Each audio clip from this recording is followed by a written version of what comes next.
نحمده ونصلي على رسوله الكريم أما بعد فأعوذ بالله من الشيطان الرجيم بسم الله الرحمن الرحيم رب اشرح لي صدري ويسر لي أمري واحلل عقدة من لساني يفقهوا قولي إن الحمد لله نحمده ونستعينه ونستغفره ونعوذ بالله من شرور أنفسنا ومن سيئات أعمالنا من يهده الله فلا مضل له ومن يضلل فلا هادي له وأشهد أن لا إله إلا الله وأشهد أن محمدا عبده ورسوله يا أيها الذين آمنوا اتقوا الله حق تقاته ولا تموتن إلا وأنتم مسلمون يا أيها الناس اتقوا ربكم الذي خلقكم من نفس واحدة وخلق منها زوجها وبث منهما رجالا كثيرا ونساء واتقوا الله الذي تساءلون به والأرحام إن الله كان عليكم رقيبا يا أيها الذين آمنوا اتقوا الله وقولوا قولا سديدا يصلح لكم أعمالكم ويغفر لكم ذنوبكم ومن يطع الله ورسوله فقد فاز فوزا عظيما. شروع اللہ کے نام سے جو بے انتہا مہربان نہایت رحم فرمانے والا ہے. شکر اور تعریف اللہ تعالیٰ کے لیے ہے. ہم اسی سے مدد چاہتے ہیں, اسی سے اپنے گناہوں کی معافی چاہتے ہیں. ہم اپنے نفس کی شرارتوں اور برائیوں کے مقابلے میں اپنے آپ کو اللہ کی پناہ میں دیتے ہیں. حقیقت یہ ہے کہ جس کو وہ سیدھی راہ چلائے اسے کوئی بھی انکار نہیں سکتا, اور جس کو وہ گمراہ کر دے اسے کوئی سیدھے راستے دلا نہیں سکتا. اور میں گواہی دیتا ہوں کہ اللہ کے سوا کوئی معبود نہیں, اور یہ کہ محمد صلی اللہ علیہ وسلم اللہ کے بندے اور اس کے رسول ہیں. اے ایمان والو, ٹھیک اللہ کا تقوی اختیار کرو اور مرتے دم تک اس کی وفاداری اور اطاعت شاری پر قائم رہو. اے لوگوں, اپنے رب کے غضب سے بچو جس نے تمہیں ایک جان سے پیدا کیا اور اسی سے اس کا جوڑا بنایا, پھر ان دونوں سے بہت سے مرد اور عورتیں دنیا میں پھیلا دیے. اس پالنے والے اللہ کی ناراضگی سے بچتے رہنا جس کا نام لے کر تم ایک دوسرے سے اپنے حقوق مانگتے ہو, اور رشتے داروں کے بارے میں خاص طور پر اللہ سے کرو. یقین جانو وہ تمہاری نگرانی کر رہا ہے. اے ایمان والو, اللہ سے ڈرتے رہو اور لکی تجھی مضبوط بات زبان سے نکالو تو اللہ تمہارے اعمال کی اصلاح کر دے گا اور گناہوں کو معافی کا پردہ ڈال دے گا. اور جو لوگ اللہ اور اس کے رسول کی اطاعت اور فرما برداری کریں گے وہ عظیم کامیابی سے سرفراز ہوں گے. معزز خواتین, آج کی یہ محفل, آج کا یہ پروگرام شادی کی تقریبات کے سلسلے میں ایک تقریب ہے. اس سلسلے کی یہ گفتگو ہے. آج کی گفتگو میں اسی موضوع پر یعنی نکاح اور نکاح کے بعد ایک مرد اور عورت کی جو ذمہ داریاں ہوں ان پر اللہ تعالیٰ اور اس کے رسول صلی اللہ علیہ وسلم کے احکامات کیا ہیں, اس کی روشنی میں کچھ گفتگو کروں گی. سب سے پہلی چیز جو ہے نا وہ رشتے تلاش کرو, یعنی اختیار کرو. اللہ تمہارا بھلا کرے. لیکن ہم میں سے ہر شخص سوچے, ہر ایک اپنا جائزہ لے, کیونکہ ہم اس بات کے بہت عادی ہو گئے کہ دوسروں کے جائزے لیں اور دوسروں کے اوپر انگلی اٹھائیں اور دوسروں کے اوپر تنقید کریں. لیکن اس وقت تک اصلاح نہیں ہو سکتی جب تک ہم میں سے ہر شخص اپنا حساب کرے کہ میں کیا کرتا ہوں اس موقع پر. ہم سب مائیں ہیں, بیٹیاں ہیں, ہم سب ان کاموں سے ڈائریکٹلی یا انڈائریکٹلی گزرتے ہیں, انوالو ہوتے ہیں. کہ جب بھی کسی رشتے کی تلاش ہوتی ہے تو ہماری سوچ کیا ہوتی ہے, ہم کیا ڈھونڈتے ہیں, کیا تلاش کرتے ہیں؟ ہماری پرائرٹی نمبر 1 کیا ہوتی؟ کیا وہی جو اللہ کے رسول صلی اللہ علیہ وسلم نے ہم کو بتائی، یا وہ ہم کو جو ہمیں تعلیم دی، کیا سنت کے مطابق؟ ہرگز نہیں، بلکہ اس کے بالکل برعکس. جیسے آپ نے فرمایا تھا کہ میری امت کا سب سے بڑا فتنہ جو ہے مال ہوگا. آج کے دور میں ہم نے مال کو اپنا معبود بنا رکھا ہے، اور مال ہو جہاں وہ ہماری پرائرٹی نمبر 1 ہوگی. اس کے ساتھ حسن ہونا چاہیے، خاندان اچھا ہو تو ٹھیک ہے، نہ بھی ہو تو کوئی بات نہیں، لیکن اصل چیز جو ہے وہ مال اور حسن.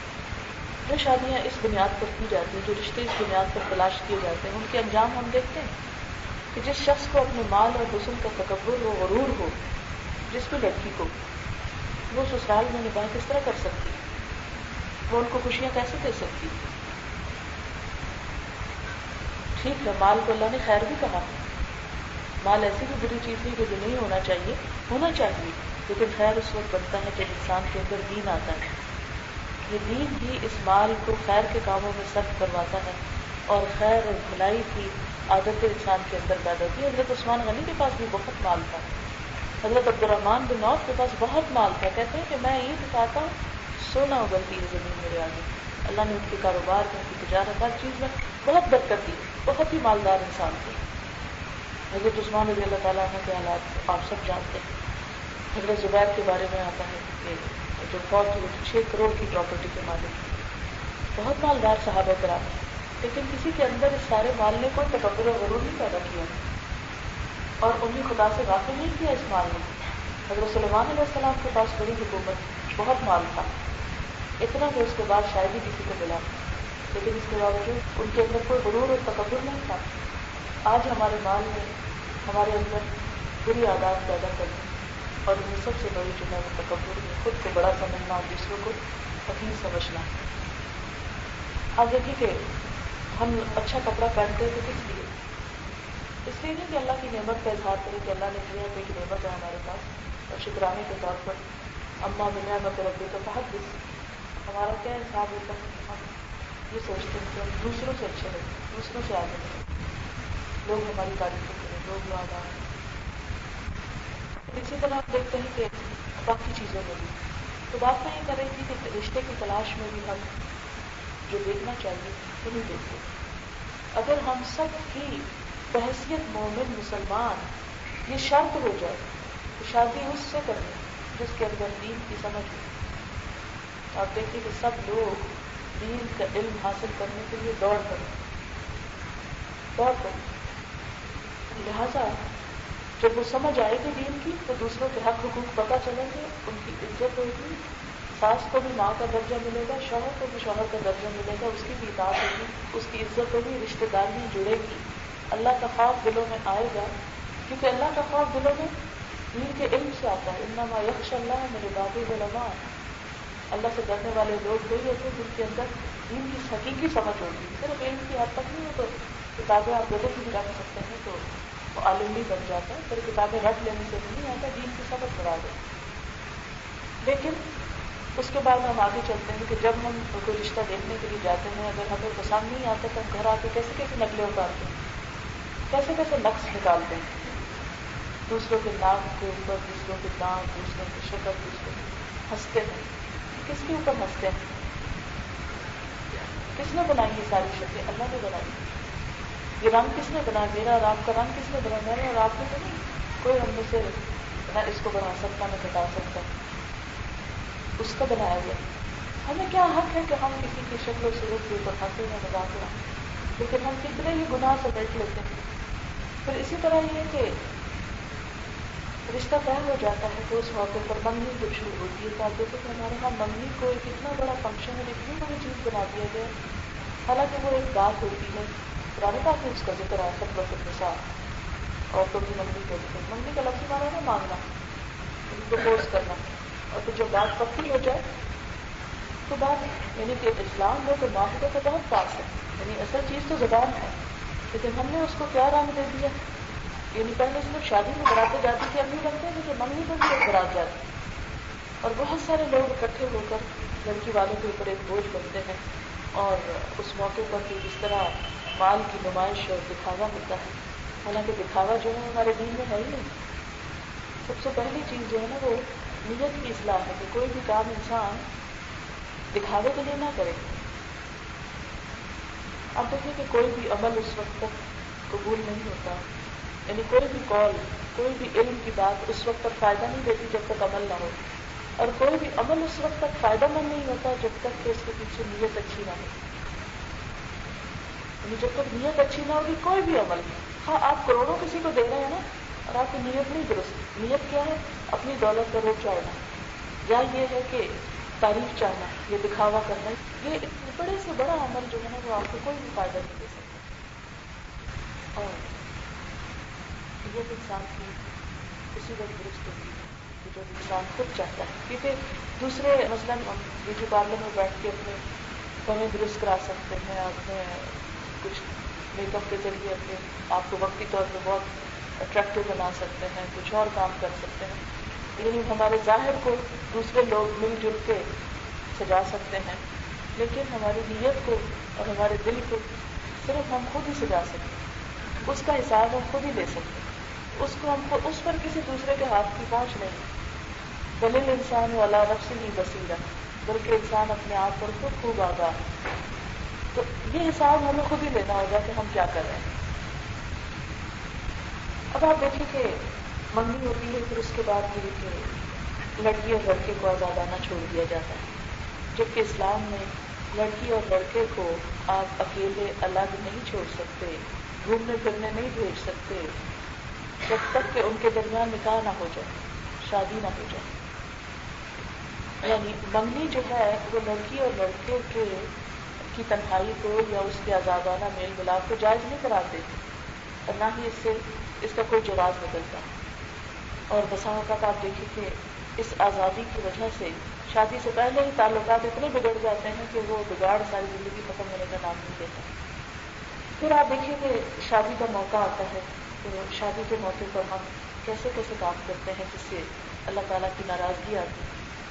مثلاً سب مل کے بیٹھتے ہیں اور نمازوں کے اوقات جو ہیں وہ آتے ہیں اور جاتے ہیں. کیسے نماز پڑھیں؟ ہمارا تو ڈریس ہی ایسا نہیں ہوتا کہ جس میں ہم نماز پڑھ سکیں. مسلمان عورت کو نماز پڑھنے کے لیے باپردہ لباس کی ضرورت ہوتی ہے. اب ہم لوگوں کو خوش کرنے کے لیے اور اپنے دل کی خوشی کے لیے ایسے لباس پہن کے چلے جاتے ہیں کہ جس سے بازو بھی ہیں تو ننگے ہوئے ہیں، سر ہے تو ننگا ہے. اب وہ دوپٹے ایسے نہیں ہیں کہ جن کے اندر نماز پڑھی جا سکے، جسم بھی چھلک رہا ہے اور نماز پہ نماز جا رہی ہے. بعض اوقات یہ ہے کہ اگر ہے بھی یہ سب کچھ پاس اور ڈھکے ہوئے بھی ہیں تو صرف بیٹھے ہیں گپ شپ لگانے میں، رشتے دار اکٹھے ہوئے راتوں کو دیر تک جاگ رہے ہیں. کبھی باتوں میں ایسا لطف آ رہا ہے کہ نماز نہیں پڑھی، یا پھر یہ اتنی دیر سے سوئے کہ فجر سے کیا کریں پھر اللہ معاف کر دے سارے، اور آرام سے ہم نماز چھوڑ دیتے ہیں. وہ نماز کے جو مرتے وقت بھی اگر ہوش ہے تو معاف کریں، کھڑے ہو کے نہیں پڑھ سکتے بیٹھ کے پڑھ لو، اشاروں سے پڑھ لو، تیمم کر کے پڑھو، سفر میں ہو تو آدھی پڑھ لو، لیکن پڑھو ضرور. وہ بلا آرام سے شادی کے دن کیسے معاف ہو سکتی ہے؟ اور خصوصاً دلہن کے لیے تو ہم نے پکی معاف کرا لی، کیونکہ اس کو 2 گھنٹے تو بیوٹی پارلر میں بیٹھنا ہے، اس دوران اگر نماز کا وقت آ جائے تو کس طرح پڑھ سکتی ہے؟ وہ مجبوری ہے. لیکن اللہ کے ہاں ایسی کسی مجبوری کا ذکر نہیں کیا گیا کہ ایسی حالت میں عورت سے نماز معاف ہو. پھر آپ دیکھیے کہ شادی کے دن عموماً لوگ حیرت سے کہتے ہیں دلہن میں نماز کا کہتے تو ہے شادی کے دن نماز، ایسا لگتا ہے جیسے کوئی غیر ضروری بات کہہ دی گئی ہو، وہ مذاق کیا جا رہا ہے. اللہ کے بندہ مومن تو ہر عام چاہے وہ دلہن کا میک اپ میں ہو یا ڈریس میں ہو یا کسی بھی چیز میں، وہ اللہ کا بندہ ہے. وہ شو پیس نہیں ہے کہ لوگوں کے لیے بت بن کے بیٹھ جائے اور لوگ اس سے اپنی آنکھیں اور تو بھی مرد بھی ٹھنڈی کرتے رہیں اور وہ نماز کا سجدہ ادا نہ کر سکے. نہیں، اس کو اس وقت بھی اس پر نماز کا فرض ہے. اور اگر اللہ تعالیٰ نے ایک نماز کا بھی حساب دے دیا، کیا جواب ہوگا ہمارے پاس؟ ہم کیا بہانہ کر سکتے ہیں؟ کیا عذر کر سکتے ہیں؟ کچھ بھی نہیں. پھر آپ دیکھیے کہ جب شادی کے موقع پر اکٹھے ہوتے ہیں، یہ سب اکٹھا ہونا جو ہے نا محبتوں کو بڑھانے کے لیے ہوتا ہے. لیکن افسوس کہ ہماری ویلیوز اتنی بدلتی جا رہی ہیں، محبتیں بڑھنے کی بجائے الٹے شکوے لے کے گھروں کو لوٹتے ہیں. ہمیں پوچھا نہیں، ہمیں یہ نہیں کھلایا، ہمیں ایسا جوڑا دیا، ہمیں ویسا دیا. یعنی یہ جو سب اور رشتے دار اکٹھے ہوتے ہیں، وہ جہیز اور وہ تو سب کچھ ایک طرف رکھتے کہ مہر مقرر کرتے وقت جس قدر بعض کا دھوکے بازی سے کام کیا جاتا ہے. بڑی بڑی رقمیں لوگوں کو دکھانے کے لیے باندھ دی جاتی ہیں، لیکن ساری زندگی ان کو کوئی دینے کی طرف آتا ہی نہیں۔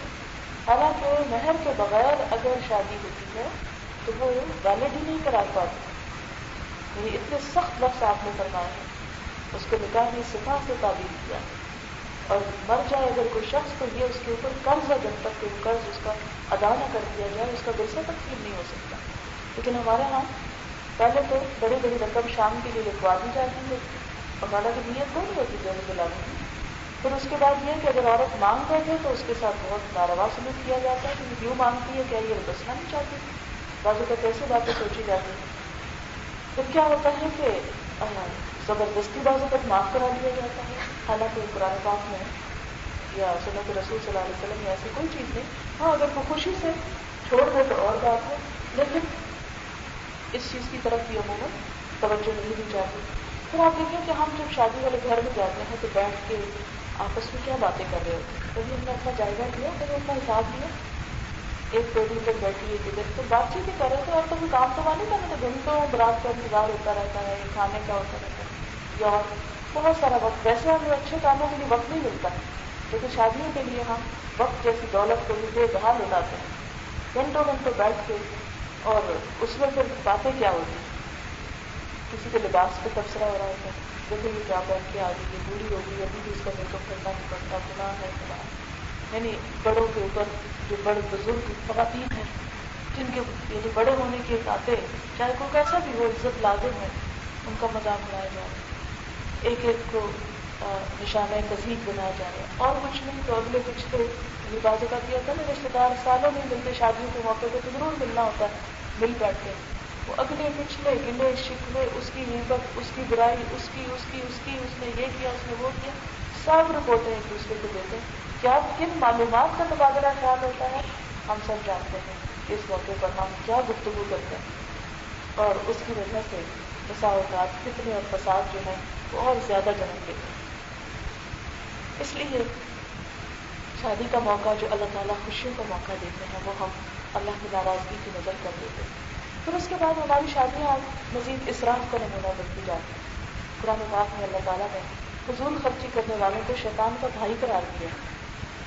ان المبذرین کانوا اخوان الشیاطین، فضول خرچی کرنے والے شیطان کے بھائی ہیں۔ آپ دیکھیے کہ ہم شادی کے موقع پر کس قدر فضول خرچی بسا اوقات کرتے ہیں۔ شادی کا ایک جوڑا جو ایک دفعہ بازو کا صرف پہنا جائے اس کی قیمت سینکڑوں میں تو کہیں بھی نہیں ہے۔ غریب سے غریب کے گھر بھی آپ چلے جائیں نا تو 100-200 کا جوڑا نہیں ہوتا ہے، ہزاروں سے بات شروع ہو کے لاکھوں تک جاتی ہے۔ ایک دن کے لیے لاکھوں کا جوڑا، ہزاروں کا جوڑا، اللہ کو کیا حساب دے؟ جبکہ دوسری طرف ہم زکوٰۃ دینے کے لیے، صدقہ کرنے کے لیے اپنی جیب میں پیسے نہیں پاتے۔ پھر آپ دیکھیں کہ کتنی بچیاں ایسی ہیں کہ جن کی جوانی گھٹتی چلی جا رہی ہے اس لیے کہ ان کے پاس نہیں ہے وہ سب کچھ جس کی وجہ سے وہ اس مقابلے پہ آ سکے اور انہیں کو قبول کر سکے۔ بہت سی بچیوں کی شادی میں تاخیر کیوں ہوتی؟ اچھا جب وہ تاخیر ہوتی تو آپ نے دیکھا ہوگا کہ لڑکیاں نفسیاتی مریض بن جاتی ہیں، ماں باپ کے اوپر بوجھ بن جاتی ہیں، کئی قسم کی خرابیاں جنم لیتی ہیں، اس سے زنا پھیلتا ہے، حرام طریقے وجود میں آتے ہیں، عزتیں محفوظ نہیں رہتی، ماں باپ غم لیے سینے میں چلے جاتے ہیں، اور دوسری طرف ہم ایسا اسراف کریں اور ایسے کیونکہ جو ہم کام کرتے ہیں نا وہ صرف اپنے لیے نہیں کرتے، وہ دوسروں کے لیے بھی ایک مثال ہو جاتا ہے۔ آپ دیکھیں کہ ہمارے یہاں یہ اسراف کب سے ہوا؟ چند سال پیچھے گیا تو ایسا اسراف نہیں تھا، صرف دیکھا دیکھی، اس میں یہ کہ میں نے اس سے آگے بڑھنا، اللہ نے ہمیں حکم دیا تو قرآن پاک میں نیکیوں میں آگے بڑھو، اور ہم اسراف میں آگے بڑھنے لگے، غلط کاموں میں آگے بڑھنے لگے، ایک سے ایک آگے بڑھ کے ہم غلط کام شروع کر دیتے۔ اب آپ دیکھیں کہ یہ لفظ کتنا سخت ہے نا جو اللہ تعالیٰ نے فرمایا کہ فضول خرچی کرنے والے لوگ شیطان کے بھائی ہیں۔ شیطان کا ٹھکانہ کیا ہے؟ اور شیطان اللہ تعالیٰ کی نظر میں مقام کیا رکھتا ہے؟ ہم سب جانتے ہیں شیطان اللہ تعالیٰ کی نظر میں سخت ناپسندیدہ ہے۔ اللہ تعالیٰ نے اس کو اپنا دشمن بھی کہا ہے، ہمارا دشمن بھی کہا ہے۔ کیا ہم دشمن کے بھائی بنیں گے؟ ہرگز نہیں۔ لیکن عام حالات میں تو ہم شیطان کو بہت برا بھلا کہتے ہیں، ہر چھوٹی بڑی بات پہ اس کو تانے دیتے ہیں، حج کرنے کا اللہ تعالیٰ موقع دے تو اس کو پتھر کے علاوہ جوتے بھی مارتے ہیں کہ یہ شیطان ہے، یہ ہمارا دشمن ہے، اور یہ ہم کو جنت میں جانے سے روکتا ہے، اور یہ برے کاموں کو اکساتا ہے۔ لیکن ان برے کاموں کو چھوڑنے کو کیوں نہیں تیار ہوتے کہ جو ہمیں اس کا بھائی بنا دیتے، یعنی اس کی کیٹیگری میں شامل کر دیتے. پھر آپ دیکھیے کہ ہمارے یہاں شادیوں میں اسراف کی اور قسمیں بھی کیا ہے کہ بسا اوقات اپنے پاس نہیں بھی ہوتا تو پھر قرض لے لے کر بھی سب کچھ کرتے ہیں. اور آپ کو پتا ہے کہ شہید کے بھی سارے گناہ معاف ہو جائیں گے، قرضے تو گناہ نہیں معاف ہوتا. بعض اوقات عام قرضہ نہیں ملتا تو سود تک تو قرضہ لیتے ہیں، ایک اور بلا میں مبتلا ہو جاتے ہیں. حالانکہ سود کے بارے میں واضح طور پر حکم ہے قرآن پاک میں کہ اس کی تو کسی طرح حلال ہونے کی کوئی گنجائش ہے ہی نہیں، کہیں بھی نہیں ہے. کسی مجبوری میں تم بے شک سود لے لیا کرو، کہیں نہیں قرآن میں لکھا. اب دیکھیں نا قرآن میں جیسے روزہ ہے نا، تو کہا اگر بیمار ہو یا سفر پہ تو چلو بعد میں رکھ لو. اسی طرح ہر جس پہ ہے جس میں استطاعت ہو، لیکن کہیں یہ نہیں کہا کہ ہاں اگر تمہاری یہ مجبوری ہے تو پھر سود لیا کرو. ہر کس نے کوئی گنجائش ہی نہیں چھوڑی. اس کے باوجود ہم نے گنجائشیں بہت نکالی ہیں. اور خاص طور پر اب دیکھیں کہ ہمارے معاشرے میں جتنی بھی اونچ نیچ بڑھتی چلی جا رہی ہے نا، اتنی بھی پھر چوری ڈاکے اور جن لوگوں کی خواہشات حلال سے پوری نہیں ہوتی تو وہ حرام کی طرف بڑھتے ہیں، حرام رزق اختیار کرتے ہیں، حرام طریقے اور وسیلے اختیار کرتے ہیں. یعنی یہ جو اسراف ہے نا، یہ صرف بظاہر چھوٹی سی خرابی نہیں ہے، بہت سی خرابیوں کی جڑ بن جاتی ہے. یعنی اسی سے قرض، اسی سے سود، اسی سے آپس میں مقابلے، حسد، پھر اسی سے آپس میں چوری ڈاکہ گری اور ایک دوسرے کے ساتھ جو بھی ظلم و ستم کی صورتیں ہیں وہ سب پھر اسی سے جنم لینے لگتی ہے. تو یہ چیز ہمیں کیا بتاتی ہے کہ ہمیں ہماری عبادت اور ہماری اطاعت اور ہمارا اسلام صرف اس پر ختم ہو کر نہیں رہ جائے گا کہ ہم نماز پڑھ رہے ہیں اور ہم روزہ رکھ رہے ہیں اور ہم نے اتنے قرآن ختم کر لیے ہیں اور ہم اتنی تسبیح پڑھ رہے ہیں. نہیں، جب تک ہمارے معاشرے سے ان رسموں کا خاتمہ نہیں ہوتا. آپ دیکھیں کہ اللہ تعالیٰ نے قرآن پاک میں جیسے سورۃ فاتحہ ہے تو اس میں فرمایا کہ اہدنا الصراط المستقیم، ہمیں سیدھا راستہ دکھا. صراط الذین انعمت علیہم، ان لوگوں کا راستہ دکھا جن کو تو نے انعام کیا. اور وہ کون ہے؟ صحابہ کرام. غیر المغضوب علیہم، ان کا نہیں جن پہ ناراضگی ہوئی تیری. کون ہے وہ؟ یہود. ولا الضالین، اور نہ بھٹکے ہوئے کا، اور ان سے مراد عیسائی لیے جاتے ہیں. لیکن اگر ہم اپنے معاشرتی طور طریقوں پہ غور کریں نا تو ہمارے کچھ طریقے یہود اور ہنود سے ملتے ہیں اور کچھ طریقے ہمارے عیسائیوں کے.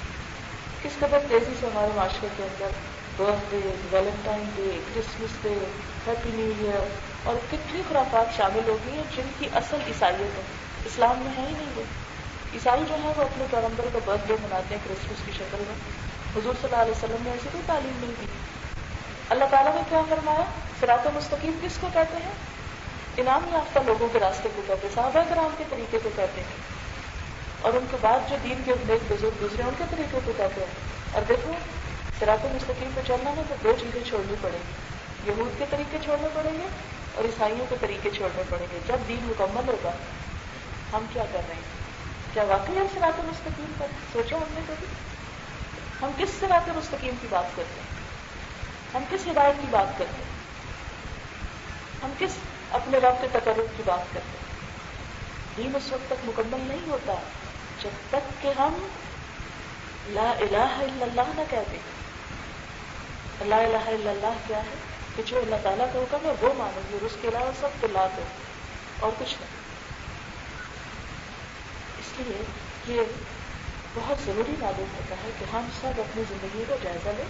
اور پھر آپ دیکھیں کہ ہم نے جائزہ لینا ضروری ہے کیونکہ ہم نے یہاں بیٹھے نہیں رہ جانا نا، دنیا میں ہم نے رہ نہیں جانا، ادھر سے آئے ہیں اور ادھر چلے جانا ہے. قیامت کے دن یوں لگے گا لم یلبسوا الا عشیۃ او ضحاھا، یہ صبح کا پہر ٹھہرے یا شام کا پہر ٹھہرے، چند لمحوں کی بات ہے بس ختم. ایک دن ہم نے اپنے رب کے حضور جا کے حاضر ہونا ہے. اور اسی میں آپ دیکھیں کہ مالک یوم الدین، اس دن کا مالک پھر اللہ ہوگا، جزا سزا اس کے ہاتھ میں ہوگی. یہ کیسے ہو سکتا ہے کہ وہ کہے کہ ہاں میں آج میری جزا ان لوگوں کے لیے ہے جو چوریاں ڈاکے ڈالتے رہے، آج میری جزا ان لوگوں کے لیے ہے جو اسراف کرتے رہے، آج میری جزا ان لوگوں کے لیے جو لوگوں کی نقلیں اتارتے تھے آئے وہ میری جنت میں داخل ہو گئے، میری جزا ان لوگوں کے لیے جو لوگوں کی غیبت کیا کرتے تھے اور لوگوں پہ بہتان تراشی کرتے تھے اور لوگوں کو غلط نام دیتے تھے، آج میری جنت ان لوگوں کے لیے. یہ ہو سکتا ہے کبھی؟ نہیں ہو سکتا. ہم کس بھول میں پڑے ہوئے؟ اگر ہم واقعی چاہتے ہیں نا کہ اللہ کے پسندیدہ بن جائیں تو اس کے لیے ضروری ہے کہ ہمیں اپنے اخلاق کا جائزہ لیں، آداب کا جائزہ لیں، رسم و رواج کا جائزہ لیں، کیونکہ رسم و رواج ہمارا بت بن چکے ہیں۔ پھر آپ دیکھیں کہ شادی کا موقع، خوشی کا موقع، اللہ کی حمد و ثنا کا موقع، شکر گزاری کا، اور شکر گزاری میں اس کی اطاعت کا موقع، اور لباس اور عادات اور اخلاق کے علاوہ جتنے دن تک ہماری شادیاں ہوتی رہتی ہیں، ان کے بارے میں ہم اللہ تعالیٰ کو کیا حساب دیں گے، کیا جواب دیں گے، کیا جواز ہے ہمارے پاس؟ میں نے خود دیکھا بھی نہیں، لیکن سنی سنائی بات کو کہتے ہیں سنی سنائی بات آگے رواج نہیں کرنی چاہیے، میں اسی لیے اگر میں غلط کروں تو مجھ کو درست کر لیجیے۔ میں نے سنا ہے کہ اب یہاں پر شادیاں اس طرح ہو رہی ہیں کہ کئی دن تک فنکشن ہوتے ہیں، اور آج پنک ڈے ہے، آج یلو ڈے ہے، آج گرین ڈے ہے، تو سب لوگ اس دن وہ ایک مخصوص رنگ کا لباس پہن کے آتے ہیں، اور ایک طرح سے لباس کی نمائش ہوتی ہے۔ کئی دن تک وہ کھانے پینے اور اس طرح کے انتظام چلتے رہتے ہیں۔ پھر اسی طرح یہ بھی میرے سننے میں آیا، میں جانتے نہیں ہوں لیکن سننے میں آیا ہے کہ بیوٹی پارلر میں عورتوں کے علاوہ مرد میک اپ کرنے والے بھی موجود ہیں، اور اب ٹرینڈ یہ زور پکڑ رہا ہے کہ اپنا سجنا کرنا مردوں سے کروایا جائے۔ آپ تو سوچیں کہ آپ صلی اللہ علیہ وسلم نے کیا فرمایا کہ کسی کا عورت کا ہاتھ مرد سے چھو جائے، اس سے بہتر کہ انگارے کو یا رواج ہے تو کیچڑ کو چھو جائے، یعنی وہ زیادہ اچھا ہے بنسبت اس کے کہ کوئی غیر مرد کسی عورت کو ہاتھ لگائے، حرام ہے۔ تو آپ خود سوچیے کہ کس طرح ایک عورت کو قرآن پاک میں اللہ تعالیٰ کیا فرماتے ہیں، سورۃ نور پڑھیے تو وَلَا يُبْدِينَ زِينَتَهُنَّ إِلَّا لِبُعُولَتِهِنَّ، وہ اپنی زینت نہ ظاہر کریں مگر اپنے شوہروں کے سامنے، کیونکہ شوہر بیچارہ تو سب سے بعد میں دیکھتا ہے، باقی دنیا پہلے دیکھتی ہے۔ اور کتنی غیرت کا جنازہ نکل گیا ہے کہ اگر زینت کا انتظام کرنے والے بھی مرد ہوں، ہم کدھر کو جا رہے ہیں، کہاں جا رہے ہیں؟ اس لیے ہمارے معاشرے میں ہو رہا ہے، مسلمان معاشرے میں، اسلامی جمہوریہ پاکستان میں جس سے دور لگایا جا رہا ہے، دنیا لگائی جا رہی ہے۔ ہمیں تو ان قوموں کی نکالی سے منع کیا گیا ہے۔ یہ پاکستان بنانے کا پھر مطلب کیا تھا، کیا مقصد تھا؟ اگر ہم نے یہ سب کچھ وہی کرنا تھا جو ہندو کرتے ہیں تو پھر اتنی قربانیاں دی ہم نے، اتنی جانیں دی، اتنا گھر بار چھوڑے، مال لٹائے، زمینیں چھوڑی، اس کام کے لیے کہ ہم اپنے طریقے وہی اختیار کر لیں، ہمارے انداز، ہمارا اسٹائل، ہماری بول چال، ہمارا سب کچھ وہی ہو جائے۔ کس قدر افسوس کی بات ہے، ہمارا احساس اور شعور کہاں چلا گیا، ہماری ایمانی حرارت کہاں چلی گئی؟ کیا ہمارے رب کی نظریں ہم پر نہیں ہیں؟ کیا منکر نکیر کو ہم بھول گئے ہیں؟ کیا کرامن کاتبین کو ہم بھول گئے؟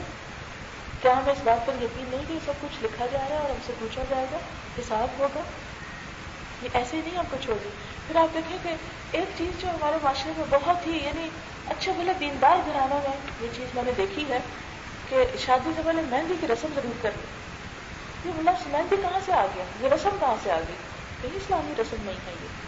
مہندی لگانا تو اسلامی ہے، عین اسلامی ہے، اس کو منع نہیں کیا گیا، پسندیدہ ہے عورت کے لیے اگر وہ لگاتی ہے، اپنا زیب و زینت کرتی ہے، لیکن مہندی منانے کا تو کہیں بھی کوئی طریقہ نہیں ملتا۔ اور پھر اس میں لڑکیاں لڑکوں کو مل کر اکٹھے ڈانس کرنا، ہماری حیا کہاں چلی گئی؟ کیوں ہو گیا یہ سب کچھ؟ ہم میں سے کون کہتا ہے کہ ان سب باتوں پہ اللہ راضی ہے؟ کون کہتا ہے کہ ان سب باتوں پر اللہ کی ناراضگی نہیں ہوتی اور یہ سب کچھ جائز ہے؟ کیا صرف ایک دن کے فنکشن پہ سوچتے ہیں، کسی ایک فنکشن کو، کہ اگر اس میں نبی صلی اللہ علیہ وسلم تشریف لے آئے تو ہم سب یہی کچھ کرتے رہ جائیں گے؟ کریں گے یہ سب کچھ؟ اگر اللہ کے رسول صلی اللہ علیہ وسلم اس گھر میں آ جائیں جہاں یہ ہو رہا ہے، اس ٹینٹ تلے آ جائیں جہاں یہ ہو رہا ہے، اس ہوٹل میں آ جائیں جہاں ان کی مسلمان امت یہ کر رہی ہے، کیا ایسے لوگوں کی آپ صلی اللہ علیہ وسلم شفاعت کرائیں گے؟ ہم سب یہ امید رکھتے ہیں نا، یقین رکھتے ہیں کہ آپ ہماری شفاعت کرائیں گے ان باتوں پر، کہ ہم نے ان کے دین کو اجاڑ دیا، بگاڑ دیا، اس کی اصل مار دی، اور پھر ہم جنت کے امیدوار ہیں۔ ہم کس بھول میں ہیں؟ شیطان نے ہم کو سب کچھ بھلوا دیا، اپنی اصل بھلوا دی، اپنا دین بھلوا دیا، اپنی آخرت بھلوا دی، قبر بھلوا دی، قبر کا حساب کتاب بھلوا دیا۔ ہم کدھر کو جا رہے ہیں؟ کیا ہمیں یقین نہیں کہ ہمیں واپس بھی جانا ہے ایک دن؟ کیا ہم جنت کی بہاروں کو بھول گئے، جنت کی راحتوں کو بھول گئے، جنت کے حسن کو بھول گئے، اس کی ابدی زندگی کو بھول گئے؟ نہیں۔ جس کے سامنے وہ آخرت کی بلند منزل ہو، وہ اس دنیا کو امتحان سمجھتا ہے، وہ اس دنیا کو کھیل کھلانے کی جگہ نہیں سمجھتا۔ اس لیے ہم سب کو اپنے اپنے اعمال کا جائزہ لینا ہوگا اور ان چیزوں کے بارے میں غور و فکر کرنا ہوگا. نستغفرہ، ہم اس سے معافی چاہتے ہیں، اس سے استغفار کرتے ہیں کہ ہمارے ان اعمال کی اصلاح کر دے وہ. ونعوذ باللہ من شرور انفسنا، اور ہم اپنے آپ کو اللہ کی پناہ میں دیتے ہیں اپنے نفس کے شر سے بچانے کے لیے. یا اللہ، یہ ہمارے نفس کا شر ہے جو ہمیں ان سارے کاموں پہ اکساتا ہے. حضرت یوسف علیہ السلام نے بھی فرمایا تھا نا، ان النفس لامارۃ بالسوء، نفس تو انسان کو برائی کو اکساتا ہے. دل تو انہی چیزوں میں لگتا ہے جا کے، کیونکہ شیطان جو خوش ہوتا ہے وہ ہمیں شے دیتا ہے نا. چاہے زمین ملامت بھی کرے تو تھپک تو سلا جاتے ہیں، تم چپ کرو، ابھی 4 دن دیکھ لے، پھر حج کرے گی تو توبہ کر لے گی. خیر، کس کو دھوکہ دیتے ہیں. اور پھر آپ دیکھیں کہ شادی کے بعد میں جو ازدواجی زندگی ہے نا، جس میں بہت خرابیاں ہو رہی ہیں، بہت افسوس کے ساتھ کہنا پڑتا ہے کہ بسا اوقات ینگ کپلز میں طلاق شروع ہو گئی ہے. اس میں دونوں طرف سے، میں نہ لڑکیوں کو بلیم کرتی ہوں نہ لڑکوں کو، دونوں ہی طرف مشکل ہو گئی. اور وہ مشکل کیا ہے؟ انا، سیلف پریز، اپنی ذات، اپنا آپ. اور آپ دیکھیں کہ شیطان کو بھی تو انا نے ہی ڈبویا تھا نا. اس کو جنت سے کس نے نکلوایا تھا؟ اسی انا نے. انا خیر منہ، میں اس سے زیادہ اچھا ہوں، میں اس سے بہتر ہوں.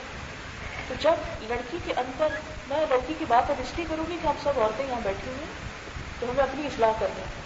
جب کسی بھی بچی کے اندر، کسی بھی لڑکی کے اندر یہ بات جنم لیتی ہے نا کہ میں اپنے شوہر سے زیادہ اچھی ہوں، اس سے زیادہ پڑھی لکھی، اس سے زیادہ لائق ہوں، اس سے زیادہ قابل، اس سے زیادہ اچھی جاب ہے میری، اس سے زیادہ اچھا گھرانہ ہے میرا، تو اس وقت کیا ہوتا ہے؟ پھر گھر نہیں بنتا. کیوں؟ اس لیے کہ یہ فطرت کے خلاف ہے نا. ہم لاکھ اس فرق کو بتانا چاہیں، جو مرضی رگڑ رگڑ میں بتانا چاہیں، جو باتیں فطرت کی تختی پہ لکھی ہوئی نا وہ نہیں بتتی. یہ آپ دیکھیں کہ اللہ تعالیٰ نے نا قرآن پاک میں فرمایا ہے، الرجال قوامون علی النساء، مرد عورتوں پہ قوام، وللرجال علیہن درجہ، مردوں کے لیے عورتوں پر ایک درجہ یا ایک ہاتھ اوپر ہے. بات یہ کر رہی تھی میں کہ یہ جو ہماری ازدواجی زندگی کی خرابی ہے نا، جس سے ہم سب پریشان ہیں. خاندانوں کے اندر ہر جگہ کچھ کوئی نہ کوئی تکلیف میں ہے، کوئی نہ کوئی ایسے مسائل کا شکار ہے. ہم سب کو نا اس کا نا ٹھنڈے دل سے جائزہ لینا چاہیے اور اس کی اصلاح کی کوشش کرنی چاہیے. صرف کسی کو باتیں بنانا، کسی کے نقص نکال دینا یا کسی کو الزام تراشی کر دینا، اس سے اصلاح نہیں ہوتی. ہمیں سوچنا چاہیے کہ خرابی کی جڑ کیا ہے. بنیادی طور پہ خرابی کی جڑ یہ ہے کہ اللہ تعالیٰ نے جو عورت کو مقام دیا ہے، مرد اسے وہ مقام دینے کو تیار ہے، اور مرد کو جو اللہ نے مقام دیا، عورت مرد کو وہ مقام دینے کو تیار ہے. عورت چاہتی ہے کہ مرد کے برابر ہو، جو برابر نہیں کم از کم ایک ہاتھ اوپر ہی رہے. ٹھیک ہے، گھریلو زندگی میں عورت کی بڑی اہمیت ہے. عورت کو اللہ تعالیٰ نے بہت کھلی آزادی بھی دی ہے گھر کے اندر. دیکھیں شادی میں کیا پکنا ہے، کیا زیور بنے گا، کیا کپڑا بنے گا، یہ سب چیزیں کس کی مرضی سے طے ہوتی ہیں؟ عورت کی. سب راج عورت کا ہوتا ہے، وہ اس کی اپنی دنیا ہے نا، وہ وہاں اس کا راج ہے. لیکن مجموعی طور پر جو گھر کی زندگی ہے نا، اس میں مرد کو اللہ تعالیٰ نے سربراہ بنایا، اس کی عزت رکھی. اللہ تعالیٰ نے قرآن پاک میں حکم دیا، فالصالحات قانتات، نیک عورتیں جو ہوتی ہیں نا فرما بردار ہوتی ہیں، جو شوہر کی بات مانتی. پھر اس کے بعد اللہ تعالیٰ نے شوہر کو یہ حق بھی دیا ہے کہ اس کی اجازت کے بعد نفلی روزہ نہ رکھا جائے. پھر اسی طرح آپ صلی اللہ علیہ وسلم نے یہ بھی فرمایا ہے کہ خدا پر ایمان رکھنے والی عورت کے لیے جائز نہیں کہ وہ اپنے شوہر کے گھر میں کسی ایسے کو آنے دے جس کا آنا شوہر کو پسند نہیں. یہ چھوٹی چھوٹی مثالیں دیں گی نا، تو کس طرح کی بات شوہر کی ماننی ہے. آپ صلی اللہ علیہ وسلم نے فرمایا خدا پر ایمان رکھنے والی عورت کے لیے جائز ہی نہیں کہ وہ اپنے شوہر کے گھر میں، یعنی اپنا گھر، شوہر کے گھر سے مراد جو جس میں جاتی ہے عورت شادی کے بعد، تو شوہر کا گھر ہوتا ہے بنیادی طور پر، تو وہ شوہر کے گھر میں کسی ایسے شخص کو آنے دے جس کا آنا شوہر کو پسند ہی نہیں. یہ شوہر نہیں چاہتا کہ مثلاً کوئی خاص لوگ ہیں، کوئی مرد ہیں یا کوئی رشتے دار ہیں یا کوئی کہ وہ آئیں، کیونکہ ان کے آنے سے بسا اوقات کیا ہوتا ہے کہ گھر میں گڑبڑ ہو جاتی ہے. شوہر کہتا ہے بہتر ہے کہ وہ نہ آئے. اب بیوی شوہر کے سامنے تو نہیں ان کو آنے دیتی، لیکن جب شوہر نہیں ہوتا تو پیچھے سے بلا لیتی، یہ خیانت ہو جاتی ہے. پھر فرمایا اور ایسی صورت میں گھر سے نکلے کہ اس کا نکلنا شوہر کو پسند نہ ہو. یہ شوہر نہیں چاہتا کہ عورت گھر سے جائے، لیکن عورت ہے کہ اس بات پہ ضد ہے، مصر ہے کہ میں تو نکلوں گی، میں جاؤں گی. اور عورت، یہ خاص طور پر سننے کی بات ہے کہ عورت شوہر کے معاملے میں کسی دوسرے کی بات نہ مانے، یعنی کسی اور کا مشورہ نہ قبول کرے جہاں شوہر کی مرضی ہے. اچھا، آپ نے کبھی غور کیا، میں نے اس حدیث میں بہت غور کیا کہ ہمارے گھروں میں عموماً جھگڑے ہوتے ہیں نا، اس وجہ سے زیادہ ہوتے ہیں کہ ایک طرف شوہر کچھ کہتا ہے، ماں باپ کچھ اور کہتے ہیں، لیکن کچھ کہتے ہیں، شوہر کچھ اور کہتا ہے۔ شادی کے بعد اسلام کیا کہتا ہے کہ ایک عورت کے لیے کیا حق ہے کہ وہ شوہر کی بات مانو، نہ کہ ماں باپ کی مانو۔ شادی سے پہلے ایک لڑکی کے لیے ماں باپ کی اطاعت ضروری تھی، لیکن شادی کے بعد ایک عورت کے لیے شوہر کی اطاعت ضروری ہوتی ہے۔ اسی سے گھر کا نظام درست رہ سکتا ہے۔ لیکن جہاں کسی لڑکی کے اندر شوہر کے ساتھ سرکشی کا رویہ آتا ہے، انکار کا رویہ آتا ہے، نافرمانی کا رویہ آتا ہے، تو وہاں پر نہ دنیا میں گھر جنت بن سکتا ہے اور نہ آخرت کی جنت۔ کیونکہ جنت میں جانے کے لیے کیا شرط لگائی گئی؟ عورت شوہر کی اطاعت گزار ہو، تابعدار ہو، فرما بردار ہو۔ اور اس میں یہ بات تو یاد ہی رہے کہ اطاعت جو ہے وہ جائز کاموں میں ہے، ناجائز کاموں میں نہیں کہ شوہر کہے کہ سر سے کپڑا اتار دو تو کوئی کہ شوہر کا حکم ہے تو میں اب یہ کام کر رہا ہوں، وہ تو ایک اللہ کا جو حکم ہے نا، جو بڑے بڑے حرام حلال کی باتیں وہ تو اپنی جگہ پر ہے، لیکن عام گھریلو زندگی میں معاملات میں اس کا یہ مطلب ہی نہیں کہ شوہر کو کوئی ڈکٹیٹر بنا دیا گیا ہے کہ وہ بغیر مشورے کے گھر والوں کے اوپر صرف ایک آرڈر یا آرڈیننس جاری کرتا چلا جائے کہ اب یہ نہیں ہوگا وہ ہوگا، یا کوئی قانونی دنیا ہے وہ کہ وہ عدالت لگی ہوئی گھر میں کہ کچھ قانون پاس ہو کہ لٹکائے جا رہے ہیں، ایسی نہیں بات۔ امرہم شورا بینہم، گھر کے معاملات مشورے سے طے ہوں۔ لیکن جس معاملے میں شوہر اور بیوی کے درمیان کلیش ہو جائے وہاں بیوی کو حکم ہے کہ جھک جائے، کیونکہ اللہ نے مرد کی فطرت مختلف رکھی اور چونکہ اسے الٹا قوام بنایا ہے اور ذمہ دار بنایا ہے، تو کوئی بھی شخص جب تک اس کو اتھارٹی نہ دی جائے وہ ذمہ داری نہیں نبھا سکتا۔ تو شوہر کو اگر بیوی کا تابع دار بنا دیا جائے تو وہ ذمہ داری نہیں نبھا سکتا۔ بہت سے کام اور معاملات ایسے ہیں جس میں اس کو ڈیسیژن لینے کی ضرورت ہوتی ہے۔ پھر اسی طرح نبی صلی اللہ علیہ وسلم نے فرمایا کہ نکاح سے بہتر کوئی چیز دو محبت کرنے والوں کے لیے نہیں پائی گئی، یعنی شوہر سے محبت کا اظہار کرنا چاہیے اور اپنے اچھے جذبات کا اظہار جو ہے وہ انسان کی اگرچہ بعض اوقات انا کے خلاف ہوتا ہے، کیونکہ بات یہی ہو رہی تھی نا کہ انسان کی جو انا ہوتی ہے نا وہ اس کے لیے گناہوں کا راستہ کھولتی ہے۔ شیطان کو اس کی انا نے مروایا تھا، اس کے تکبر نے مروایا تھا۔ گھر بھی کب ٹوٹتا ہے جب ایک عورت انا کا شکار ہوتی ہے، تکبر کا شکار ہوتی ہے۔ اور اسی انا میں بعضوں کو چھوٹی موٹی ناراضگی ہو جاتی ہے نا کہ انسان انا کا شکار ہو کے کہتے میں کیوں مناؤں، میں کیوں راضی کروں، میں کیوں یہ کام کروں۔ تو یہ تمام چیزیں جو ہے یہ پھر ازواجی زندگی کو تلخ بناتی چلی جاتی ہیں۔ اور اسی طرح چند اچھے الفاظ کا اظہار، یہ اچھے الفاظ کا اظہار شوہر کے لیے یہ ازواجی زندگی کو خوشگوار بناتا ہے، کیونکہ آپ صلی اللہ علیہ وسلم نے شوہر کا احسان ماننے اور اس کی قدردانی کرنے کا حکم دیا۔ اچھا آپ دیکھیے کہ ہمارے یہاں کتنی عجیب بات ہے نا کہ اگر باہر کوئی شخص ہم پر احسان کرتا ہے تو ہم اس کو بہت شکر گزار ہوتے ہیں، اس کا شکریہ ادا کرتے ہیں، اس کی تعریف کرتے ہیں، اس کے ساتھ اچھا اخلاق رکھتے ہیں۔ لیکن شوہر بیاہ کے لاتا ہے، گھر کی مالکہ بناتا ہے، سب کچھ دیتا ہے، خیال رکھتا ہے، ذمہ داریاں پوری کرتا ہے، صحت تندرستی کا خیال رکھتا ہے، لیکن کسی بھی موقع پر کوئی شکریہ مجھ سے نہیں نکلتا۔ یہ چیزیں گھریلو زندگی کو خشک بنا دیتی، بے مزہ کر دیتی۔ ٹھیک ہے اس کا فرض ضرور ہے، لیکن اگر ہم یہ اصول، چھوٹا سا اصول اگر یہ سیکھ لیں کہ چھوٹا سا تحفہ بھی اگر کوئی لے کر آیا ہے تو اس پر تھینک فل ہوں، شکر گزار ہوں۔ چھوٹا سا کوئی کام کر دیا تو اس کو اسی طرح شوہر کے لیے دیا۔ مثلا اگر دفتر میں سیکٹری کو کام کر کے دیتی ہے تو اس پہ تو شوہر مسکرا بھی رہا ہے، آدمی مسکرا بھی رہا ہے، تھینکس بھی کہہ رہا ہے، لیکن بیوی اگر پانی لا کے دیتی ہے تو اس کے لیے کوئی شکریہ نہیں یا اس کے لیے کوئی مسکراہٹ نہیں۔ یہ نہیں ہونا چاہیے۔ اسی لیے گھر سے باہر کی زندگی لوگوں کو بہت خوبصورت نظر آتی ہے، لیکن گھر کے اندر جہنم نظر آتا ہے، کیونکہ ہم نے اپنی عادتوں سے اپنے گھروں کو جہنم بنا لیا۔ چھوٹی چھوٹی سی تکلیف کر کے، چھوٹی سی قربانی کر کے، ہم اچھے الفاظ کا استعمال کر کے، چھوٹی سی خدمت کر کے۔ حضرت عائشہ رضی اللہ تعالیٰ عنہ کے بارے میں آتا ہے کہ وہ حضور صلی اللہ علیہ وسلم کو اپنے ہاتھ سے خوشبو لگاتی تھی، اگر ہم میں جیسے کسی کو یہ ہو تو کہ لوگ خود نہیں کر سکتے یہ کام، یہ ہمارے کرنے کا کام، یہ بالکل کر سکتے ہیں، اس سے بڑے بڑے کام کر سکتے ہیں، لیکن ہمارا یہ کرنا یہ چھوٹا سا کام۔ اب دیکھیں کہ آپ اس کو تجربہ کر کے دیکھ لیجیے کہ صرف یہ چھوٹی سی خدمت، یہ خدمت بھی نہیں، یہ چھوٹے سے محبت کا اظہار یا انداز جو ہے اس زندگی کو کتنا خوبصورت بنا دیتا ہے۔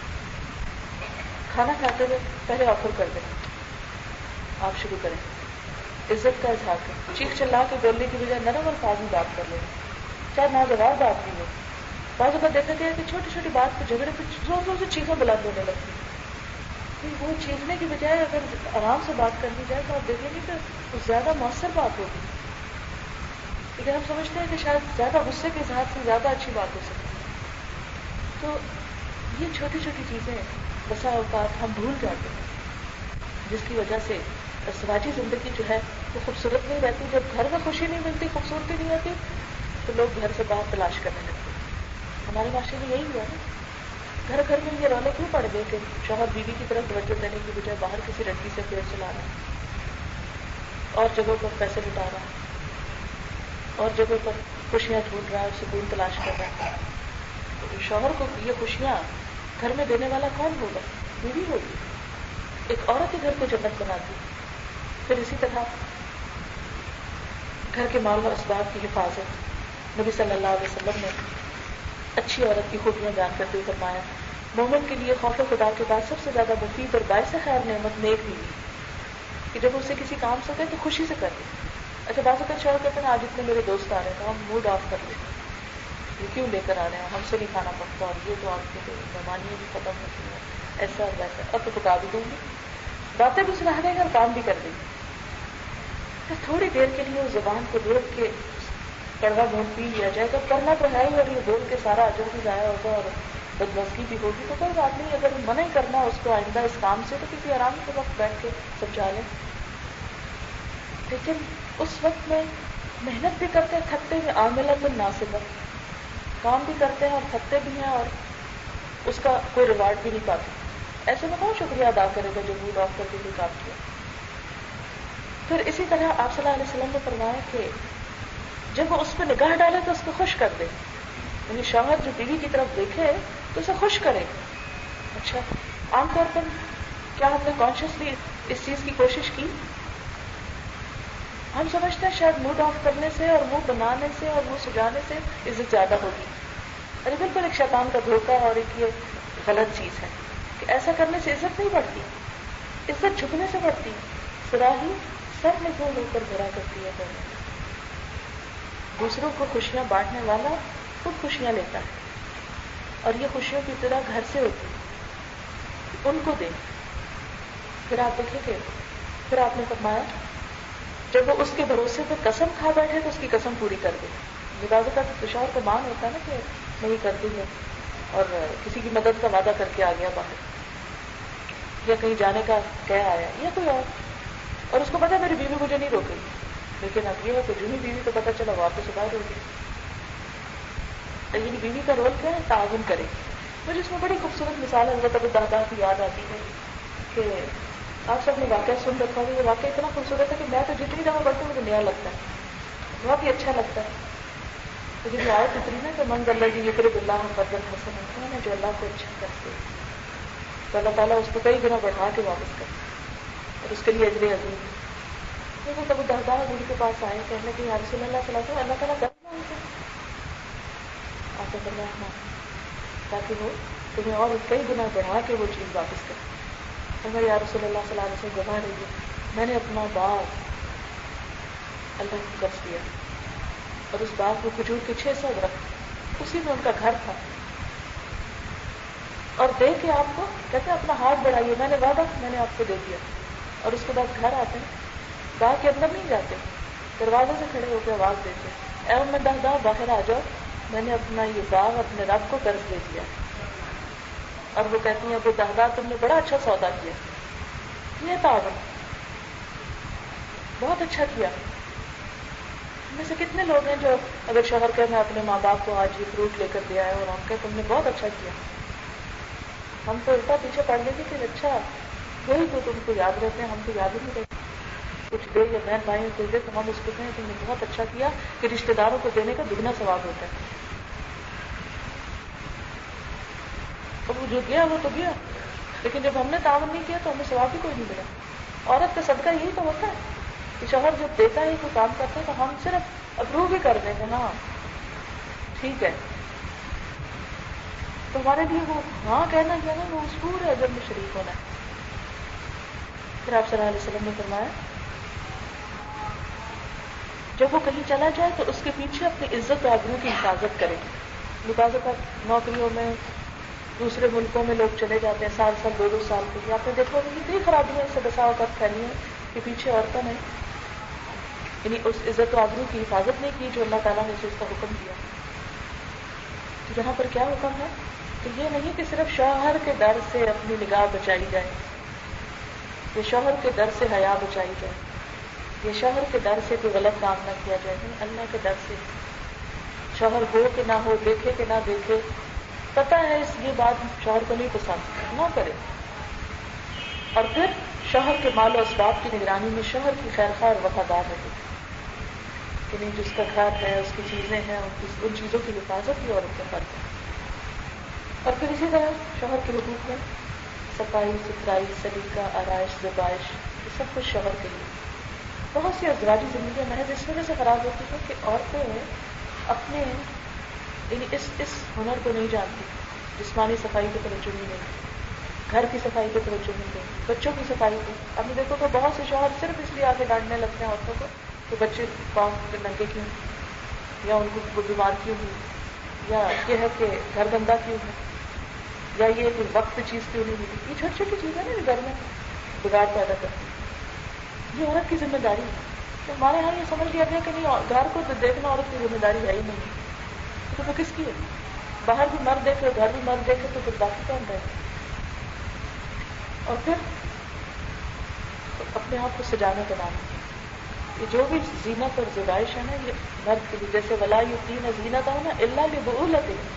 نمبر 1 شوہر کا حق ہے کہ عورت اپنی خوبصورتی زینت اچھا لباس اچھا میک اپ اچھا زیور اچھا سب کچھ کس کے لیے؟ اپنے شوہر کے لیے. یعنی جب بھی کوئی اچھی چیز دیکھے تو پہلا خیال اس کو کیا آئے کہ میں اپنے شوہر کے لیے خوبصورت ہوں. اسی کے مال میں سے لینا ہے نا، تو اسی کو ہی نہیں خوش کریں گے تو کس کو کرنا ہے. لیکن افسوس کی عورتیں آج یہ راز بھول گئیں. ہمارا سب کچھ بازار والوں کے لیے ہوتا ہے. اور جو بازار نکلتی ہے سب سے خوبصورت لباس پہنتی، میک اپ کرتی، بہترین خوشبو لگا کے. نا کتنے سخت لفظ ہیں کہ مردوں کے بیچ میں خوشبو لگا کے جانے والی عورت کے لیے آپ صلی اللہ علیہ وسلم نے بہت ناراضگی کا اظہار کیا. آپ نے فرمایا کہ یہ ایسی عورت کے لیے اچھے الفاظ نہیں آپ نے استعمال کیے تھے. فرمایا کہ وہ واپس آ کے غسل جنابت کرے.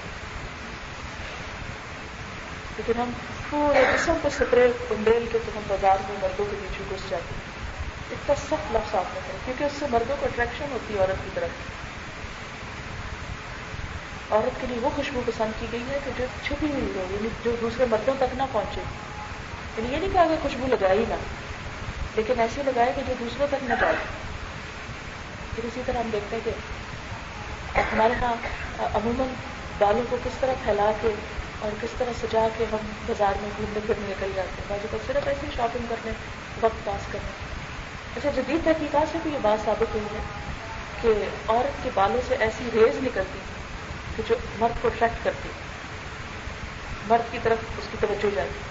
اسی لیے خاص طور پر بالوں کو ڈھانپنے کا حکم. اور پھر بالوں کے ساتھ قرآن پاک میں کیا آتا ہے جو خمار ہے نا وَلْيَضْرِبْنَ بِخُمُرِهِنَّ عَلَىٰ جُيُوبِهِنَّ، کہ یہ جو خمار ہے، خمار کہتے ہیں سر کے ڈریس کو جیسے اسکارف وغیرہ ہوتا ہے یہ دوپٹہ ہوتا ہے، تو اس کو اپنے سینے پہ بھی ڈالیں کیونکہ سر کے بعد جو سینہ ہے وہ بھی عورت کے حسن اور زینت کا ایک حصہ ہے، وہ نمایاں نہ ہو.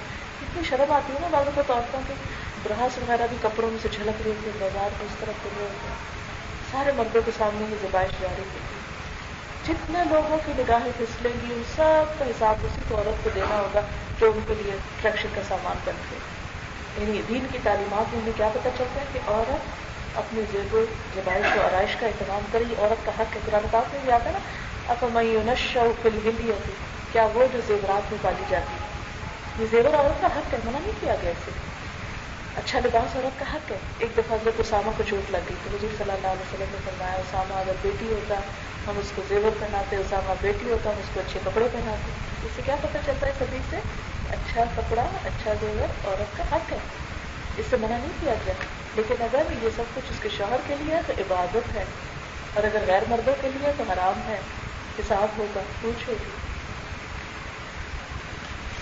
پھر اسی طرح عورتوں کے ساتھ بھی مردوں کو حکم دیا گیا کہ وہ اچھا سلوک کریں. یعنی صرف یہ نہیں کہ عورت ہی کی ذمہ داریاں ہیں, عورت کے حقوق بھی ہیں.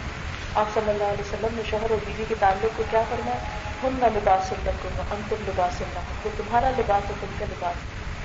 یعنی اس سے کیا پتہ چلتا ہے کہ دونوں ایک دوسرے کے حقوق ہیں, دونوں ایک دوسرے کے لیے لباس کی طرح ہی لازم و ملزوم ہے. لباس جسم کو گرمی سردی سے اور ایپ سے اس کے انسان کے ایپ چھپاتا ہے, انسان کو خوبصورت بناتا ہے, زینت دیتا ہے, پروٹیکٹ کرتا ہے, کمفرٹ کا ذریعہ ہوتا ہے, ساتھ ہوتا ہے, اس کی عزت میں اضافہ کرتا ہے. تو یہ اسی طرح شوہر اور بیوی ایک دوسرے کے لیے لازم و ملزوم ہے, ایک دوسرے کے لیے عزت ہے, ایک دوسرے کے لیے زینت ہے, ایک دوسرے کے لیے خوبصورتی کا ذریعہ ہے. مردوں کو حکم دیا کہ عورتوں کے ساتھ اچھا سلوک کرو. ارشاد باری تعالیٰ وعاشروہن بالمعروف, ان عورتوں کے ساتھ بھلے طریقے سے زندگی بسر کرو. یعنی یہ نہیں کہ چھوٹی چھوٹی بات پر ان کی بےزتی کر ڈالو, ان کو تانے دو, ان کو ٹارچر کرو, ان کو ستاؤ, ان کو پریشان کرو, نہیں. بلکہ کیا فرمایا کہ یا ایھا الذین آمنوا ان من ازواجکم واولادکم عدوا لکم فاحذروہم وان تعفوا وتصفحوا وتغفروا. اے لوگوں جو ایمان لائے, تمہاری بعض بیویاں اور بچے جو ہیں وہ تمہارے دشمن ہو سکتے ہیں, لیکن اگر تم معاف کر دو, درگزر کر دو, بخش دو, اللہ بھی غفور ہے. قرآن پاک میں معاف کرنے کے لیے 3 لفظ آتے ہیں, تینوں یہاں اکٹھے کر دیے. اس سے کیا پتہ چلتا ہے؟ ایک دفعہ آپ کو دردوں سے کام دیا, پھر معاف کر دیا, پھر اگنور کیا, پھر اگنور. کیونکہ یہ رشتہ ایسا نہیں کہ چھوٹی سی بات کو کٹ کر کے ختم کر دو, نہیں. جتنی دفعہ غلطی ہو اتنی دفعہ معاف کرو, کیونکہ معاف کرنے میں ہی اس کی خوبصورتی ہے. اور اس کا حکم مردوں کو دیا گیا خاص طور پر, کیونکہ چھوٹی چھوٹی کوتاہی ہے. یہ نہیں نمک زیادہ ہو گیا کھانے میں تو آپ اس کو ہنگامہ کھڑا کر دیں, برتن توڑنا شروع کر دیں یا پٹائی شروع کر دیں. نہیں, آپ صلی اللہ علیہ وسلم نے کبھی بھی کسی عورت پہ ہاتھ نہیں اٹھایا, کبھی بھی کسی کے ساتھ جاتی نہیں. اسی طرح یہ ہے کہ بیوی کے ساتھ اچھا گمان رکھنے کے لیے کہا گیا ہے. اگر بیوی پسند نہ بھی ہو تو بھی کیا حکم دیا گیا, ہو سکتا ہے کہ اس کی کوئی اور چیز اچھی ہو, یعنی ایک چیز اچھی نہیں لگتی تو دوسری اچھی بھی ہوگی. فرمایا فإن كرهتموهن, اگر تم کو ناپسند ہے, فعسى أن تكرهوا شيئا ويجعل الله فيه خيرا كثيرا. تو ہو سکتا ہے کہ ایک چیز تم کو پسند نہ ہو, مگر اللہ تعالیٰ نے تمہارے لیے اسی میں بہت بھلائی رکھی ہے, وہی تمہارے لیے بہت اچھی چیز ہے. تو اس سے کیا پتہ چلتا ہے کہ اگر بیوی کی شکل پسند نہیں, مثلاً ہو سکتا ہے اخلاق بہت اچھا, اگر اخلاق پسند نہیں تو ہو سکتا ہے اس کی اولاد بہت اچھی ہو یا اس کی تربیت اچھی کرتے, یا یہ ہے کہ وہ تمہارے بڑھاپے کا اچھا ساتھ ہو, یہ کوئی بھی وجہ ہو سکتی ہے. فرمایا کہ اس سے بددل نہ ہو کہ ایک چیز اچھی نہیں لگی تو کہا بس اب مجھے نظر ہی نہ آئے اور فوراً طلاق طلاق طلاق کہہ کے گھر گئی. آپ صلی اللہ علیہ وسلم نے فرمایا کوئی مومن اپنی مومنہ بیوی سے نفرت نہ کرے. اگر بیوی کی کوئی عادت اس کو پسند نہیں تو ہو سکتا ہے دوسری اس کو پسند آ جائے. پھر اسی طرح آپ صلی اللہ علیہ وسلم نے فرمایا عورتوں کے ساتھ اچھا سلوک کرو. عورت پسلی سے پیدا کی گئی اور پسلیوں میں سب سے زیادہ اوپر کا حصہ ٹیڑھا ہے, اس کو سیدھا کرو گے ٹوٹ جائے گی. لیکن اس سے عورت کی خامی نہیں بتائی گئی کہ وہ بہت خراب چیز ہے. اس سے مراد یہ ہے کہ عورت جو ہے نا, یعنی اس کے اندر جذبات ہے. اگر یہ جو ہے نا یہ ٹیڑھی پسلی اور یہ اس کو ہم لوگ بہت نیگیٹو طرح یوز کیا جاتا ہے. اگر میں آپ یہ کہوں کہ دیکھو درخت کی شاخیں جو ہے بہت خمدار ہے, ٹیڑھی, یہ ان کا حسن ہی یہی ہے. اگر یہ ساری شاخیں سیدھی ہوتی, بانس کے بانس ہوتے تو کیا خوبصورتی ہوتی.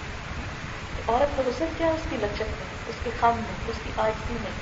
لیکن جہاں یہ خم عاجزی کے لیے اور جھکاؤ کے لیے اچھا ہے, خوبصورت ہے, وہاں اس کو تم عقل کے ساتھ کھینچ تان کے سیدھا نہ کرو کہ ہر چیز کو 2 اور 2 4 کرو. کیونکہ بعض اوقات لاجک سے زیادہ عورت کے لیے جذبات, یعنی ایک محبت کا بول کافی عورت کو جیتنے کے لیے, بجائے اس کے 10 لیکچر تم اس کو دو گے یہ اس چیز کا یہ فائدہ اور یہ نقصان ہوگا. اس لیے یہاں عورت سے ڈیل کرنے کا ایک طریقہ اور حکمت سکھائی گئی. پھر فرمایا بیوی کے ساتھ اچھا سلوک کرنا چاہیے. آپ صلی اللہ علیہ وسلم نے فرمایا کامل ایمان والے مومن وہ ہیں جو اپنے اخلاق میں سب سے اچھے ہیں. یعنی ایمان ہی اس کا پورا ہوتا ہے جس کا اخلاق اچھا ہو. آپ صلی اللہ علیہ وسلم جو اخلاق کے عظیم مرتبے تک تھے، اور آپ بھیجے بھی دنیا میں کیوں گئے؟ یہ ساری دین کی جو ایکٹیویٹیز ہے نا، ان سب کی اصل مقصود اور نچوڑ کیا ہے؟ اچھے اخلاق کی ترویج. حدیث پاک میں آتا ہے انما بعثت لاتمم مکارم الاخلاق، مجھے اس لیے بھیجا گیا ہے کہ میں اچھے اخلاق کی تکمیل کر دوں. اور یہ اچھے اخلاق کی ابتدا گھر سے ہوتی ہے، یعنی گھر سے اس کا آغاز ہو. فرمایا سب سے کامل ایمان والے مومن وہ ہیں جو اخلاق میں سب سے اچھے، اور تم میں سب سے اچھے لوگ وہ ہیں جو اپنی بیویوں کے حق میں اچھے ہیں. ہمارے یہاں اگر کوئی شخص اپنی بیوی کے لیے اچھا ہے تو کہتے ہیں رام بری تھی، بیوی کی بہت بات مانتے ہیں اور تانے دے دے کے. اچھا اسی لیے ہمارے یہاں آپ دیکھیں کہ جو جوائنٹ فیملی سسٹم ہوتا ہے اس میں شوہر بیوی سے سیدھے وہ بات بھی نہیں کرتا بات، صرف اس لیے کہ اگر میں ہنس کے بات کر دی تو شامت آ جائے، میری ماں ناراض ہو جائے گی، یا یہ ہے کہ مجھے تانے ملے گی. اچھا بیوی بات اگر بیمار ہے، پریشان ہے، مصروف ہے، لیکن چائے تم بنا کے لاؤ میں نہیں لا سکتا اس لیے کہ میں نے کہا کہ میری اماں مجھے ناراض ہوگی تو تم میری تو تم مجھے بھی چائے بنا کے لائے تو بیوی کی چائے بنا دو. اس طرح کی چیزیں. بعض اوقات بچے رو رہے ہیں، تکلیف میں ہے، عورت کرا رہی ہے، لیکن اٹھ کے اسی کو کام کرنا ہے. بے شک مرد بیٹھ کے اخبار پڑھتا ہے. کیوں ہے ایسا؟ اس لیے کہ ہمارا جو سوشل اور کلچرل سیٹ اپ ہے اس میں یہ چیزیں اس طرح شامل کر دی گئی گویا دین کا حصہ. حالانکہ اسلام نے کیا بتایا کہ سب سے اچھا انسان کون ہے؟ جس کا اخلاق اچھا ہو. اور سب سے اچھا اخلاق کس کا ہے؟ جو اپنی بیوی کے لیے سب سے اچھا ہو. یعنی باہر تو انسان کو آرٹیفیشلی اچھے اخلاق کو گزارنے میں کوئی مشکل نہیں پیش آتی. اچھا پھر جب جوائنٹ فیملی سسٹم کی بات ہوئی تو اس میں بھی پھر یہ بات آ جاتی ہے کہ پھر ایک دوسرے کے حقوق اور ان چیزوں کا خیال رکھنا اور ان چیزوں پر توجہ رکھنا بہت ضروری ہے. اب دیکھیں کہ بسا اوقات یعنی بیسیکلی تو اسلام میں یہ ہے کہ شادی کے بعد بچوں کو ان کی اپنی زندگی کو چھوڑ دیا جائے، لیکن بعض اوقات ایسی مجبوریاں ہوتی ہیں، ماں باپ بوڑھے ہوتے ہیں، اکیلے ہوتے ہیں، ان کے ساتھ رہنا پڑتا ہے. بعض اوقات یہ ہوتا ہے کہ معاشی حالات اجازت نہیں دیتے، بچے ماں باپ پہ ڈپینڈنٹ ہوتے ہیں، ان کو اپنی ضروریات کے لیے ماں باپ کے ساتھ رہنا پڑتا ہے. بعض اوقات یہ ہے کہ کوئی اور ایسی وجوہات ہوتی ہیں کہ گھر اکیلا ہے، شوہر کو کوئی دور جاب پہ جانا پڑتا ہے، یا اور کوئی وجوہات تو ساتھ رہنا پڑتا ہے. ایسا تو یہ ہے کہ پھر بہت زیادہ ذمہ داریاں ہو جاتی ہیں دونوں طرف سے، کیونکہ کبھی بھی کوئی تعلقات ایک طرف سے اچھے نہیں رہ سکتے. کبھی نہ سوچو کہ ایک شخص بہت اچھا کرتا رہے تو تعلقات اچھے ہو جائیں گے، دونوں کو ہی اچھا بننے کی ضرورت ہے.